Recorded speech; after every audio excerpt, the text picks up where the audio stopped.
There was a time when silence was sacred, when people still looked at one another and saw the image of God, not the reflection of a screen, when a pause meant presence, not poor connection. But something has changed. Something ancient in us is dying. We see everything, but nothing stays. We know everything, but understand nothing. We have built a world where every eye is open and no one sees. The apocalypse has already begun. Not the one of fire and smoke, but the one of noise. A slow extinction of attention, a quiet implosion of meaning. We are drowning in information, but starving for revelation. Our feeds are full, but our souls are empty. Every day we touch our phones 2,600 times. Every year we scroll the equivalent of 5 times around the planet. Every hour we trade our peace for pixels. The human attention span has collapsed to 47 seconds. And the world's most profitable industry is distraction. This is not innovation. This is colonization of the human mind. We have allowed algorithms to become our shepherds, feeds to become our prophets, notifications to become our prayers. We bow to invisible gods of code and offer them the only thing they crave, our focus, our feeling, our future. Children are growing up allergic to silence. Adults cannot finish a thought without refreshing the page. Democracies are fragmenting because truth has become too heavy to hold.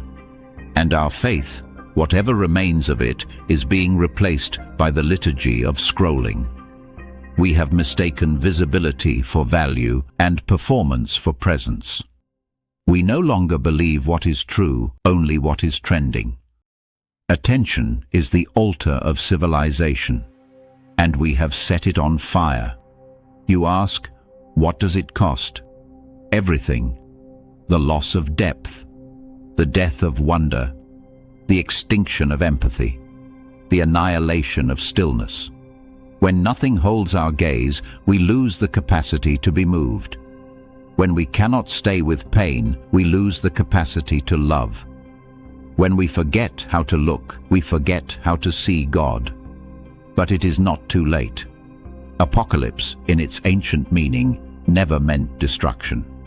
It meant unveiling, a tearing away of illusions, a chance to see again. This collapse is not punishment, it is invitation.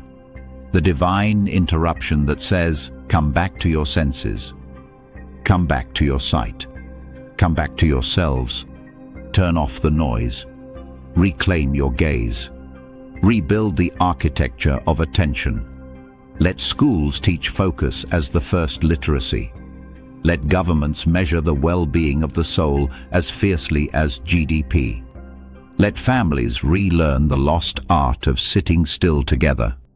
Let every nation declare a state of emergency on emotional distraction, because the future of humanity will not belong to the loudest, but to the most attentive. The ones who can hold truth without scrolling past it. The ones who can listen longer than the noise lasts. The ones who can still look at another human being and see, not content, but consciousness. This is the revolution no algorithm can predict. The restoration of presence. The resurrection of seeing. The return of the human gaze. When every eye is open but no one sees, the world ends quietly. But when even one heart learns to look again, the world begins anew. Harbour of mercy, reformer of the ancient path. No soul wasted, mercy still speaks.